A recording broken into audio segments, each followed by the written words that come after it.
السلام علیکم ورحمۃ اللہ وبرکاتہ۔ عزیز طلبہ و طالبات، سورۃ الاحزاب کی آیت نمبر 15 تک کا ترجمہ، سوالات اور الفاظ معانی ہم پڑھ چکے تھے، تو آج ہم شروع کرتے ہیں آیت نمبر 16۔ تو بغیر کسی توقف کے ہم بڑھتے ہیں اپنے سبق کی جانب۔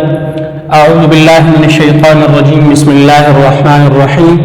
قل لن ينفعكم الفرار ان فررتم من الموت او القتل واذا لا تمتعون الا قليلا۔ قل کا معنی کہہ دیجئے، کہہ دو، لن ينفعكم الفرار، لن ينفع ہرگز نفع نہیں دے گا، لن ينفع ہرگز نفع نہیں دے گا، کم تمہیں، الفرار بھاگنا۔ آپ صلی اللہ علیہ وسلم کو اللہ تعالیٰ فرما رہے ہیں کہ آپ ان کفار، ان منافقین کو کہہ دیں جو میدان جنگ چھوڑ کے بھاگ گئے ہیں، کہہ دیجئے ہرگز نفع نہیں دے گا کم تمہیں، الفرار بھاگنا۔ یہ لن ينفع کا معنی ہے ہرگز نفع نہیں دے گا، یہ ہرگز اور نفی والا معنی دیتا ہے، اور ہرگز کا معنی دیتا ہے یہ حرف۔ تو جب یہ کسی فعل پر داخل ہوتا ہے تو ایک تو یہ اس فعل والے معنی کی نفی کر دیتا ہے، اور سرے سے بالکل نفی کر دیتا ہے کہ ہرگز یہ کام ہو ہی نہیں سکتا۔ تو ایسے اللہ تعالیٰ یہ نفع دینے، یہ نفع والے فعل کے اوپر جب یہ حرف داخل ہوا تو اس نے اس کے معنی کی بالکل نفی کر دی کہ ہرگز نفع نہیں دے گا کم تمہیں، الفرار بھاگنا، کہہ دیجئے ہرگز نفع نہیں دے گا تمہیں بھاگنا، ان کا معنی اگر، فرار تم بھاگنا چاہو گے، اگر تم بھاگنا چاہتے ہو، من الموت، من کا معنی سے الموت معنی موت، اگر تم بھاگنا چاہتے ہو موت سے، او کا معنی یہ اصل میں ہے او، یہ واو ساکن ہے یہاں پہ، لیکن جب یہ واو ملے گی نا اگلے لفظ کے ساتھ، اس لیے پھر واو کے نیچے زیر آ گئی ہے، کیونکہ یہاں لام بھی ساکن ہے اور یہاں واو بھی ساکن ہے، تو اصل میں تو یہ القتل تھا، پھر بیچ میں یہ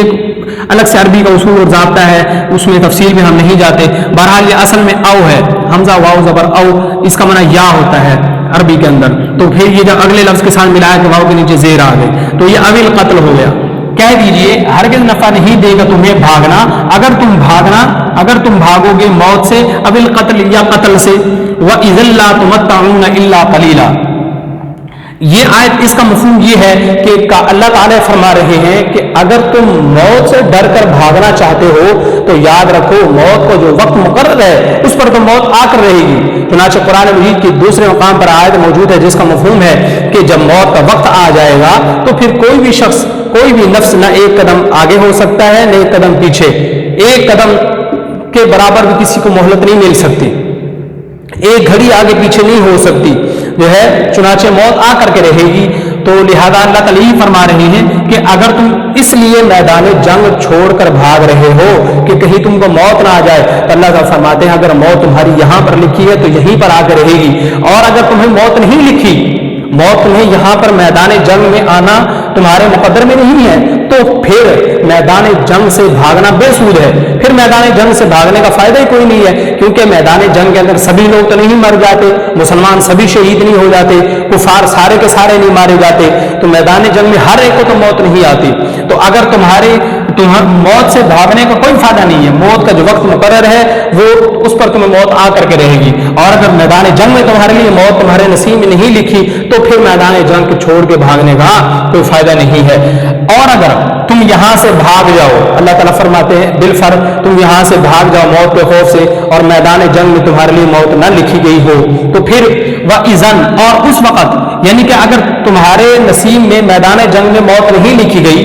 اور اس وقت لا تمتعون، نہیں تم نفع اٹھا سکو گے، الا قلیلا، مگر بہت تھوڑا، یعنی کہ پھر بھی زندگی کتنی ہے، آخر کتنے دن جیو گے، کتنے دن زندگی گزارو گے، موت تو ایک نہ ایک دن آنی ہے۔ تو لہذا اس سے بہتر کی موت ہے کہ انسان جہاد کے اندر اعلاء کلمت اللہ کے لیے، اللہ تعالیٰ کی دین کی سربلندی کے لیے اپنے سر کٹوا دے، اپنی گردن کٹوا دے، اپنا سر کٹوا دے، اپنا خون پیش کر دے اللہ کی رضا کے لیے، اللہ کے دین کی سربلندی کے لیے، اس سے بہتر کوئی موت نہیں ہے۔ تو پھر بھی اور اس وقت سے مراد یعنی کہ اگر میدان جنگ میں تمہارے لیے موت مقدر نہ ہو تو اس وقت لا تمتعون، نہیں تم نفع اٹھا سکو گے، الا قلیلا، الا کا مگر قلیلا، بہت تھوڑا، تھوڑے دن ہی، کتنے دن زندگی رہے گی، کتنا عرصہ جیو گے، پھر بھی آخر ایک نہ ایک دن تو مرنا ہی ہے۔ قل من ذا الذی یعصمکم من اللہ ان اراد بکم سوءا او اراد بکم رحمہ، اس آیت کے اندر اللہ تعالیٰ اپنی قوت ارادی کو بیان فرما رہے ہیں کہ جب اللہ تعالیٰ کسی کام کو کرنے پہ آ جائے تو کیا کوئی اس کام کو روک سکتا ہے؟ کیا اللہ کسی کو نقصان پہنچانے پہ آئے، اللہ کی طرف سے کسی انسان پر آزمائش آئے، کوئی تکلیف آئے، کوئی بیماری آئے، کیا دنیا بھر کی طاقتیں مل کر کے روک سکتی ہیں؟ اللہ تعالیٰ اسی چیز کو بیان فرما رہے ہیں، قل فرما دیجئے، من ذا الذی، من کون ہے، کون ہستی ہے، کون ذات ہے کوئی، من کون ہے، ذا الذی جو، اس کا معنی صرف الذی کا معنی آپ جو کر لیں، جو یاسمکم، یاسمو کا معنی تمہیں بچائے، یاسمو جو بچائے، کم تمہیں، من کا معنی سے لفظ اللہ سے مراد اللہ کی ذات، فرما دیجئے کون ہے جو بچائے تمہیں، جو بچائے کم تمہیں، من اللہ، اللہ سے، کون ہے جو تمہیں بچائے، یا جو بچا لے اس کا معنی کر لے، یا سنو جو بچا لے تمہیں اللہ سے، ان کا معنی اگر ارادہ منے اللہ ارادہ کر لے، بکم تمہارے ساتھ، سوءن برائی کا، ارادہ کے اندر ضمیر ہے جو لوٹ رہی ہے لفظ اللہ کی طرف، یعنی اگر وہ اللہ ارادہ کر لے بکم تمہارے ساتھ سوءن برائی کا، او یا ارادہ کر لے وہ اللہ بکم تمہارے ساتھ رحمتن، رحمت کا، شفقت کا، محبت کا، تو دیکھیے اللہ تعالیٰ نے کس قدر خوبصورت اور احسن انداز ایک بات سمجھائی ہے کہ آپ کہہ دیں کہ ہے کوئی بڑا ایسا کون ہے کہ اگر اللہ تمہارے ساتھ برائی کا ارادہ کر لے کون تمہیں اللہ سے بچا سکتا ہے؟ جب اللہ تعالیٰ کسی کو آزمائش میں ڈالنا چاہے، یا اللہ تعالیٰ جیسے منافقین یہاں سے میدان جنگ سے جو ہے جگہ چھوڑ کر بھاگے ہیں، اگر ان پر موت آنا چاہے اللہ کی طرف سے، کوئی ہے جو موت کو روک سکے، کوئی ہے جو تکالیف کو روک سکے، کوئی ہے جو کسی بھی قسم کی پریشانی جب اللہ تعالیٰ کی طرف سے آنا چاہے، بندے پر آزمائش آنا چاہے تو ہے کوئی جو بچا سکے اللہ سے؟ ایسا کوئی بھی نہیں ہے۔ او اراد بکم رحمہ، یا اگر یا اللہ ارادہ کرے تمہارے ساتھ رحمت کا، یا اللہ تمہیں کوئی فائدہ پہنچانا چاہے، اللہ تمہارے ساتھ شفقت کا معاملہ کرنا چاہے، کسی بھی بندے کو اللہ نفع پہنچانا چاہے، تو ساری دنیا کی طاقتیں مل کر کیا اس بندے کو نقصان پہنچا سکتی ہیں؟ ہرگز ایسا نہیں ہے۔ اللہ جس کو فائدہ پہنچانا چاہے تو پوری دنیا مل کر اس کو کچھ بگاڑ نہیں سکتی، اور اگر اللہ تعالیٰ کسی بندے اللہ کی طرف سے کسی پر آزمائش آنا چاہے تو ساری دنیا اس کی طاقتیں مل کر، ساری قوتیں، یہ ٹیکنالوجی وغیرہ سب کچھ مل کر اس کی طرف سے، اللہ تعالیٰ کی طرف سے پہنچنے والی آزمائش کو روک نہیں سکتی۔ تو مسلمان کا ایک نظریہ، کامل ایمان والے شخص کا یہی نظریہ ہونا چاہیے کہ جب سب کچھ جو کچھ بھی ہوتا ہے وہ اللہ کی طرف سے ہوتا ہے، اللہ کی اجازت کے بغیر۔ جو پتا بھی قرآن مجید میں آتا ہے کہ پتا بھی جو درخت کا گرتا ہے وہ بھی اللہ کے علم کے ساتھ گرتا ہے، اللہ کے ارادے کے ساتھ گرتا ہے، تو ہر چیز جو ہے وہ اللہ کے ساتھ، اللہ کے ارادے سے ہوتی ہے۔ آزمائش آتی ہے تو اللہ کے ارادے سے، اور اللہ کی طرف سے کوئی شفقت، مہربانی، کوئی انعام اور احسان ہوتا ہے تو وہ بھی اللہ کی طرف سے۔ وَلَا يَجِدُونَ لَهُم مِّن دُونِ اللَّهِ وَلِيًّا وَلَا نَصِيرًا، واو کا معنی اور، لا يَجِدُونَ وہ نہیں پائیں گے، لا يَجِدُونَ وہ نہیں پائیں گے، لَهُم اپنے لیے، لام کا معنی کے لیے، ہم اپنے لیے، من کا معنی سے، دون معنی علاوہ، سوا، اللہ لفظ اللہ سے مراد اللہ کی ذات، اور وہ نہیں پائیں گے اپنے لیے اللہ کے علاوہ، یہاں حرف من کا معنی چھوڑ دیں مفہوم کے اندر ترجمے میں، تو اور وہ نہیں پائیں گے اپنے لیے اللہ کے علاوہ، ولیًّا کوئی دوست، واو کا معنی اور، لا معنی نہیں، نصیرن معنی کوئی جو ہے مدد کرنے والا، اور وہ نہیں پائیں گے اپنے لیے اللہ کے علاوہ ولیًّا کوئی دوست، واو کا معنی اور، لا کا معنی نہیں کر لے، نہ ہی، نصیرن کوئی مدد کرنے والا، اور نہیں پائیں گے وہ اپنے لیے اللہ کے علاوہ کوئی دوست اور نہ ہی کوئی مدد کرنے والا۔ تو اللہ کی طرف سے جب کوئی آزمائش آئے گی تو اللہ تعالیٰ کی طرف سے جو ہے کوئی مصیبت آ سکتی ہے، کوئی پریشانی آتی ہے، تو پھر بھی بچانے والا کون ہوگا؟ اللہ کی ذات ہے۔ تو اصل کسی کو جو کسی کو فائدہ پہنچ سکتا ہے تو وہ اللہ کی ذات کی طرف سے پہنچ سکتا ہے۔ تو اس لیے اللہ تعالیٰ فرماتے ہیں کہ سب سے بہترین ولی اور نصیر، مدد کرنے والا وہ صرف اللہ کی ذات ہے۔ تو اسی لیے اگر بالفرض مسلمانوں کی طرف سے مسلمان انہی کفار پر، منافقین پر حملہ آور ہو جائیں، جو آج یہ موت سے بچ کر میدان جنگ سے بھاگ رہے ہیں، مسلمان ہی ان پر اللہ تعالیٰ مسلمانوں کو حکم دے دے کہ ان منافقین کو قتل کر دو، تو کیا یہ اپنے لیے کوئی اللہ کے علاوہ دوست اور مددگار پائیں گے؟ ہرگز نہیں، کوئی نہیں پا سکتے اللہ کے علاوہ، کوئی مددگار اور کوئی دوست نہیں ہوگا، پھر بھی ان کو بچانے والا اللہ ہی ہوگا۔ تو اس لیے اللہ تعالیٰ فرماتے ہیں موت سے ڈر کر میدان جنگ سے نہیں بھاگنا چاہیے، جیسے کہ اللہ تعالیٰ نے سورہ انفال میں آپ نے پڑھا تھا کہ میدان جنگ سے پیٹ پھیرنا جائز نہیں ہے، یہ انتہائی کبیرہ گناہ ہے۔ قد يعلم الله المعوقين منكم والقائلين لإخوانهم هلم إلينا ولا يأتون البأس إلا قليلا۔ قد یعلم، یہ قد کا جو معنی ہے یہ صرف اگلے معنی کی تحقیق کے لیے اور اس کے تثبت اور تحقق کے لیے آیا کرتا ہے. اس کا معنی اگر لفظوں میں نہ بھی کیا جائے تو کوئی حرج نہیں ہے. یعلم اللہ، یعلم جانتا ہے اللہ، اللہ تعالیٰ خوب جانتا ہے اللہ، المعوقین منکم، المعوقین اس کا معنی ہے رکاوٹیں ڈالنے والے، رکاوٹیں ڈالنے والے، منکم تم میں سے، خوب جانتا ہے اللہ تم میں سے معوقین کو، والقائلین اور یہ بات کہنے والوں کو، لاخوانہم اپنے بھائیوں کو، ہلم الینا کون سی بات کہ آ جاؤ ہماری طرف، ہلم آ جاؤ الینا ہمارے پاس، ہماری طرف آ جاؤ. تو خوب جانتا ہے اللہ تم میں سے رکاوٹیں ڈالنے والوں کو اور ان لوگوں کو جو کہتے ہیں اپنے بھائیوں کو ہلم الینا ہماری طرف آ جاؤ. ولا یاتون البأس باؤ اور لامن نہیں، یاتون آتے اور وہ خود نہیں آتے، البأس میدان جنگ میں لڑائی کے لیے، الا قلیلا مگر بہت کم. یہ اللہ تعالی منافقین کی ایک روش کا ذکر کر رہے ہیں کہ جو منافق ہیں ایک تو وہ دوسرے مسلمان جو سچے مسلمان ہیں ان کو رسول اللہ کا ساتھ دینے سے روکتے ہیں، کیونکہ یہی جو انصار کے جو لوگ تھے، انصار تھے جو ان میں سے اوس اور خزر یہ دو قبیلے تھے انصار کے. اصل میں یہ پہلے انہی منافقین، یہ جو منافقین مدینہ تھے، بنو نذیر، بنو قریظہ، بنو قینقاع، انہی کے حلیف تھے، انہی کے ساتھ ان کی دوستیاں تھیں. تو حضور جب مدینہ منورہ تشریف لائے تو کچھ پہلے مسلمان ہو گئے تھے، پھر ان کی دعوت پر حضور مدینہ منورہ تشریف لائے تو پھر یہ ان کا بھائی چارہ قائم کر دیا حضور نے مہاجرین کے ساتھ. اب یہ انصار کے دونوں قبیلے اوس اور خزرج مسلمان ہو گئے. تو اب یہ انہیں اپنے دوستوں کو روکتے تھے کہ رسول اللہ کا ساتھ نہ دو، یہ تو مسلمان چند مٹھی بھر ہیں، ان کو ابو سفیان اور اس کا لشکر ختم کر دے گا، ان کو یہ تو، بلکہ وہ یہ کہا کرتے تھے، تفسیر مظہری میں ہے کہ وہ یہ کہا کرتے تھے مسلمان اور محمد معاذ اللہ یہ تو گوشت کی طرح ہیں اور ابو سفیان اور اس کا لشکر ان کو نوچ کر کے کھا جائے گا. وہ یہ کہا کرتے تھے کہ لہذا تم انصار ان کا ساتھ نہ دو، مسلمانوں کا ساتھ نہ دو، مہاجرین اور رسول اللہ کا ساتھ نہ دو. تو اللہ تعالیٰ نے فرمایا کہ اللہ تم میں سے خوب جانتا ہے کون کون تم میں سے کیا حرکتیں کرتا ہے، کیا سازشیں رچاتا ہے، اللہ خوب جانتا ہے. اور ان لوگوں کو بھی جانتا ہے جو اپنے بھائیوں سے یہ کہتے ہیں کہ ہمارے پاس آ جاؤ، یہ بھی وہی لوگ ہیں. یعنی کہ ایک تو روکتے تھے اور دوسرا ان کو کہتے تھے میدان جہاد میں تم نہ جاؤ تو ہمیں تمہارے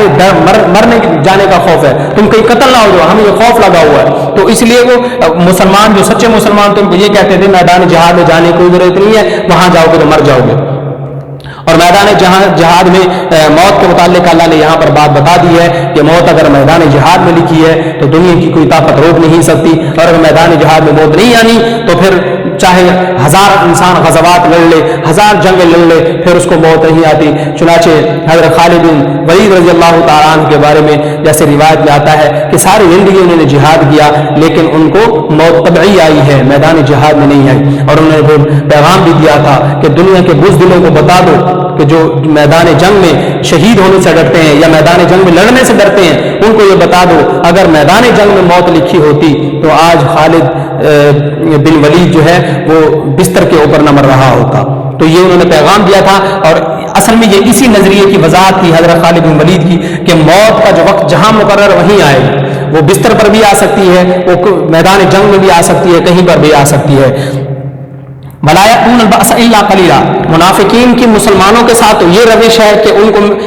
رسول اللہ کا ساتھ دینے سے روکتے ہیں، میدان جہاد میں جانے سے روکتے ہیں اور ان کو اپنے پاس بلاتے ہیں، کہتے ہیں ہمارے پاس آ جاؤ، میدان جنگ میں جاؤ گے تو مر جاؤ. اور خود کا کیا حال ہے؟ اور ولا یأتون البأس، اور وہ خود نہیں آتے لڑائی کے لیے، الا قلیلا مگر بہت کم. خود منافقین ڈر کے مارے جو بزدل ہیں وہ میدان جہاد میں نہیں آتے، اور اگر کبھی الا قلیلا مگر بہت کم آتے ہیں. کیوں آتے ہیں؟ کہ ظاہری وزاداری کے لیے مسلمان کہیں گے کہ جاتے ہی نہیں لڑنے کے لیے، انتہائی بزدل ہیں، کیونکہ وہ بظاہر وہ مسلمان تھے، کلمہ گو تھے، نمازیں بھی پڑھتے تھے، روزے بھی رکھتے تھے، سارے کام کرتے تھے. تو اب وہ صرف ظاہری وزاداری رکھنے کے لیے کہ مسلمان یہ کہیں کہ ہاں بھی یہ واقعی مسلمان ہیں، اور اپنے آپ کو بزدل کے لوگ ان کے بارے میں بزدل ہونے کا فتویٰ نہ لگا دیں، یہ کہیں گے انتہائی بزدل ہیں، وہ لڑنے کے لیے جاتے. تو صرف اپنی عزت رکھنے کے لیے جو ہے جسے عرف عام میں کہتے ہیں ناک بچانے کے لیے میدان جنگ میں کود پڑا کرتے تھے، اور وہ بھی بہت کم. اور وہاں پر بھی لالچ مقصود ہوتا تھا کہ اس جنگ کے اندر یقینی طور پر غزوے کے اندر مسلمانوں کو فتح نصیب ہونی ہے، اس لیے ہم جائیں گے، ہمیں مال غنیمت مل جائے گا. انتہائی لالچی قسم تھے، سب سے بڑھ کر اپنی جان بچانا چاہتے تھے. میدان جنگ میں گئے تو مر جائیں گے، اس لیے اپنی جان کو بچا رہے ہیں، جان پر لالچ کر رہے ہیں، اور پھر مال پر چلو چلے جائیں گے تو وہاں سے کچھ مال مل جائے گا. یہ ان کی کیفیت اور حالت ہوا کرتی تھی. تو عزیز طلبہ آپ نے ان آیات کا اچھی طرح ترجمہ یاد کر لینا ہے. یہ جو انڈر لائن الفاظ کیے ہوئے ہیں یہ تمتعون، یعصمکم، المعوقین، ہلما، یہ 4 الفاظ کو میں نے انڈر لائن اس لیے کیا ہے کہ الکلمات والتراکیب پیج بک کے درسی کتاب کے ٹیکسٹ بک کے صفحہ نمبر 31 کے اوپر جو الفاظ معنی موجود ہیں ان کے اندر آج کے سبق میں 4 یہ لفظ آئیں گے. ایک یہ تمتعون، یعصمکم، المعوقین، ہلما، ان کا ترجمہ آپ نے یاد کر لینا ہے. تو جب سبق یاد کریں گے الفاظ معنی آپ کو خود بخود یاد ہوتے چلے جائیں گے. اور اس کے اندر جو سوال نمبر 2 ہے یونیک نوٹس پر موجود ہے وہ آپ نے اس کو حل کرنا ہے. اس کے اندر جو سوال نمبر 2 آئے گا اور سوال نمبر 1 بھی گزر چکا ہے تو سوال نمبر 1 اور 2 سوال نمبر 1 اور سوال نمبر 2 یہ آپ نے اچھی طرح یاد کر لینا ہے. الفاظ معنی اچھی طرح یاد کرنے ہیں، ترجمہ اچھی طرح یاد کر لینا ہے، اور جو بھی آپ کو یاد کرنے کا کام آپ کو دیا جائے گا